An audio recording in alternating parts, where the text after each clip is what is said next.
Bonjour à tous, heureux de vous retrouver encore aujourd'hui. Alors une question en introduction. Pour cela, on va se placer dans un contexte bien particulier. On imagine que, imaginez que vous êtes salarié dans une entreprise et que votre employeur vous convoque alors que vous n'êtes pas au travail ce jour-là et il vous demande de venir au plus vite à son bureau tel jour à telle heure. Alors il vous donne l'objet du rendez-vous, il vous annonce que voilà, vous êtes promu parce qu'il a reconnu que vous êtes quelqu'un de fidèle et que vous faites les choses comme il le faut sans jamais avoir aucun retard, etc. Et donc il vous attend pour ce rendez-vous. Alors le jour du rendez-vous, vous vous habillez comme il le faut, vous vous préparez, vous êtes dans la joie, vous êtes de bonne humeur. Encore une fois, là c'est un jour où vous n'avez pas de travail, donc vous y allez exprès pour ça. Et puis sur la route, alors que presque vous chantez à l'avance parce que vous êtes promu, vous allez avoir une augmentation, vous allez peut-être changer de statut, devenir responsable, etc. Voilà que, environ à 10-15 km de votre travail, vous vous retrouvez complètement enfermé au milieu d'une grève de tracteurs. La question pour nous est celle-ci: comment est-ce que vous réagiriez à ce moment-là ?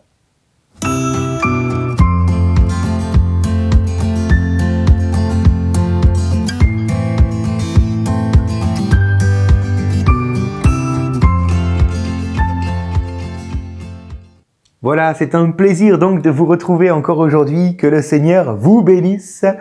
On va lire ensemble la parole de Dieu, quelques versets maintenant, parce qu'on a déjà parlé de ce chapitre 40 du livre de la Genèse.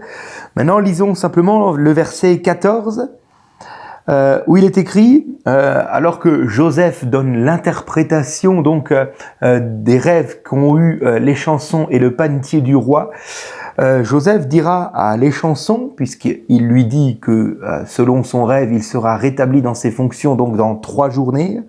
Cependant, souviens-toi de moi quand tu seras heureux et fais preuve de bonté envers moi. Parle en ma faveur au Pharaon et fais-moi sortir de cette maison. On entend derrière ce cri de douleur Joseph qui dit à l'échanson: je suis injustement en prison, je n'ai rien fait. Fais-moi sortir. Lisons le verset 23. L'échanson, une fois rétabli 3 jours plus tard auprès du Pharaon, l'échanson ne se souvint pas de Joseph, il l'oublia. Premier verset du chapitre suivant. Au bout de 2 ans, le Pharaon fit un rêve dans lequel il se tenait près du fleuve, etc. On comprend donc que Joseph va être oublié dans sa prison pendant 2 longues années. Au moment où Joseph va voir l'échanson et le panetier du Pharaon quitter la prison 3 jours après qu'il leur a expliqué donc la signification de leur rêve, à ce moment-là, il a dû avoir la certitude, s'il ne l'avait pas déjà avant, que effectivement il a donné la bonne interprétation de leur rêve. Et donc il dut se dire à ce moment-là: ça y est, enfin je tiens ma chance, parce que l'échanson du roi est une personne qui a la confiance du Pharaon, et le Pharaon va certainement l'écouter. Donc l'échanson du roi va me tirer de cette prison, enfin je vais sortir. J'imagine facilement qu'il devait à l'avance, et même par la foi, louer déjà le Seigneur pour sa délivrance qui ne saurait tarder maintenant. Et donc il était là certainement dans sa prison en train de louer Dieu pour sa providence, pour cette connexion divine qu'il a pu avoir avec cet homme, l'échanson du roi. Il savourait certainement en pensée le moment où enfin le chef des gardes allait venir vers lui pour lui dire: ça y est Joseph, prends tes affaires et sors, on s'est souvenu de toi, tu es libre. Il devait se réjouir, louer Dieu de tout son cœur pour tout cela. Et voilà que l'homme de Dieu, qui est un homme fidèle, intègre et qui aime servir les autres, cet homme-là va commencer à attendre et à attendre. D'abord, il attendra des heures, et chaque heure lui paraît déjà trop longue. Mais que fait-il ? Puis il attendra des journées, chaque journée lui semblera injuste, et finalement, il attendra des semaines. Et là, quelle déception! Quelle déception pour l'homme de Dieu, de se dire: mais il m'a oublié. Certainement qu'à ce moment-là, Joseph en veut, certainement oui, à l'échanson de l'avoir oublié comme cela. C'est du mépris quelque part de tourner le dos de cette manière-là à celui qui pourtant nous est venu en aide au temps favorable. Mais très certainement que Joseph rapidement va aussi en vouloir à son Dieu. N'est-ce pas Dieu qui l'a oublié en prison finalement? Tous ceux qui sont dans l'attente d'une intervention divine dans leur vie, tous ceux qui sont dans l'attente peut-être de l'accomplissement d'une promesse de Dieu dans leur vie, comprendront facilement de quoi je parle maintenant. Oui, Dieu avait comme promis à Joseph une élévation exceptionnelle au travers des songes qu'il avait reçus. Puis Dieu va placer Joseph en plein milieu des tracteurs. Et Joseph sera bloqué là pendant 2 longues années. Alors imaginez-vous un instant à sa place. Moi, quand je suis juste 2 heures bloqué par des tracteurs, déjà là, pour moi, c'est le bout du monde. J'ai pas l'impression que c'est 2 heures, j'ai l'impression que c'est la fin de ma vie, vous voyez? Joseph, ce sera pas 2 heures, ce sera 2 ans. C'est-à-dire, je l'ai noté, 17 520 heures.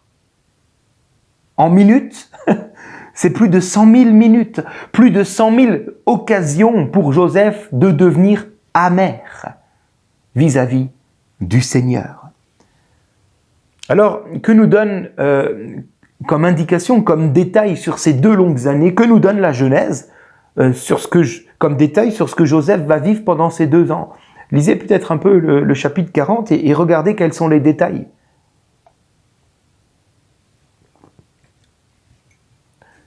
Alors, peut-être que vous le savez déjà, mais en réalité, la Genèse ne nous donne aucun détail sur ce que Joseph va vivre pendant ces 2 années d'attente, où il a été simplement oublié. Pourquoi? Parce que c'est exactement ce qui se passe lorsqu'on attend, c'est-à-dire rien. Rien du tout. Il n'y a rien d'exceptionnel, il n'y a rien de miraculeux, il n'y a rien comme de divin dans ce qu'on peut vivre lorsqu'on est simplement dans l'attente. Rien. Pourtant, j'imagine Joseph dans sa voiture au milieu des tracteurs. Il a certainement suffisamment de foi pour faire pousser des ailes à son véhicule et passer par-dessus les tracteurs en volant. Comprenez ce que je veux dire? Mais rien.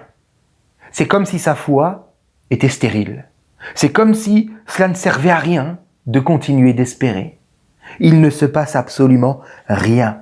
Cependant, si dans le monde naturel physique, il ne se passe rien en apparence, peut-être que c'est le cas pour plusieurs parmi nous aujourd'hui où vous êtes dans l'attente de voir Dieu agir, peut-être dans votre corps, peut-être dans votre famille, dans le milieu professionnel, peut-être pour un ministère, je ne sais pas. Vous êtes dans l'attente de voir Dieu agir, mais rien ne se passe. Alors j'aimerais vous dire que si en apparence rien ne se passe, dans le monde spirituel, les choses sont en train de changer. Car Dieu est en train d'écrire la prochaine scène de votre vie. Là, derrière les coulisses. Il est en train d'écrire. Il est écrit dans Luc 16, 10, « Celui qui est fidèle dans les moindres choses l'est aussi dans les plus grandes ». Ce terme « moindre chose » en grec se dit « helakistos » qui veut dire « plus petit ». Plus petit en dimension, en valeur, en importance, en autorité, plus petit dans l'estime des gens. Tous ceux que Dieu emploie avec puissance commencent d'abord par être cachés dans le plus petit. Puissions-nous entendre cette vérité spirituelle. Je prends pour exemple Abraham. Il a attendu jusqu'à l'âge de 100 ans pour avoir le fils de la promesse. Isaac. Je pense à Moïse. Quand on pense à Moïse, on pense au miracle. On pense à la mer Rouge qui a été coupée en 2. On pense aux 10 plaies d'Égypte, etc. Moïse a été quand même l'initiateur de grands miracles. Pourtant, Moïse n'a rien fait jusqu'à l'âge de 80 ans. Rien. 80 ans. L'apôtre Paul, avant de rentrer dans le ministère, une fois que le Seigneur s'est révélé à lui sur le chemin de Damas, Paul va rester pendant 3 années dans le désert d'Arabie. Je le répète donc, tous ceux que Dieu veut employer avec puissance commencent toujours par être cachés dans le secret du plus petit. Et pendant que les disciples du Seigneur sont cachés dans les moindres choses, Dieu écrit la suite, là, derrière les coulisses. Mais il n'écrit pas n'importe comment, il écrit en fonction de notre fidélité sur ces moindres choses-là. Comment vivons-nous notre foi, nous qui sommes dans l'attente, nous qui avons l'impression d'être comme oubliés par Dieu? Comment vivons-nous cette épreuve-là? Il y a des choses plus petites et Dieu regarde ce que nous allons en faire. N'oublie pas d'avoir une foi active dans les choses les plus petites. Alors je termine avec la vérité du manteau. Le manteau, c'est quoi? Dans la Bible, le manteau représente le revêtement de puissance, d'autorité. Je pense à Adam et Ève qui, lorsqu'ils ont chuté dans le jardin d'Éden, se sont vus comme nus. Ils ont perdu ce revêtement. Je pense au manteau d'Élie, qui lorsque Élie a été emmené au ciel avec des chars de feu, le manteau est tombé au sol et c'est Élisée, son stagiaire, qui va le ramasser et ce faisant va recevoir l'onction et l'autorité d'Élie, même une double onction. Alléluia. Alors, comprenez ceci, c'est que Joseph a perdu son manteau, sa tunique multicolore que son père lui avait donnée. Pourquoi? Pour ensuite revêtir un manteau bien plus grand, celui de la maison de Potiphar. Par la suite, le manteau de la maison de Potiphar lui sera enlevé aussi, arraché par une menteuse. Pourquoi? Parce que bientôt, il va recevoir le manteau de la maison du Pharaon. Alors j'aimerais te dire, si tu as l'impression qu'on t'a enlevé ta tunique, que tu ne sers plus à grand chose, où est l'onction, à quoi ma vie de foi sert-elle, etc. J'aimerais te dire, Dieu est en train aujourd'hui de te tricoter un manteau sur mesure, selon ta fidélité dans les plus petites choses. J'aimerais prier avec toi, que Dieu t'encourage. Merci mon Dieu pour ta parole. Je prie que tu nous permettes aujourd'hui de voir les temps d'attente dans nos vies comme toi tu les vois. Même si dans l'apparence rien ne bouge, en réalité, tes yeux sont sur nous. Tu es en train d'écrire la suite, selon la manière dont nous traversons ce temps d'oubli et d'attente. Seigneur, donne-nous aujourd'hui de ne pas nous arrêter sur la tunique qui nous a été volée, mais de regarder au manteau que tu es en train de nous tricoter.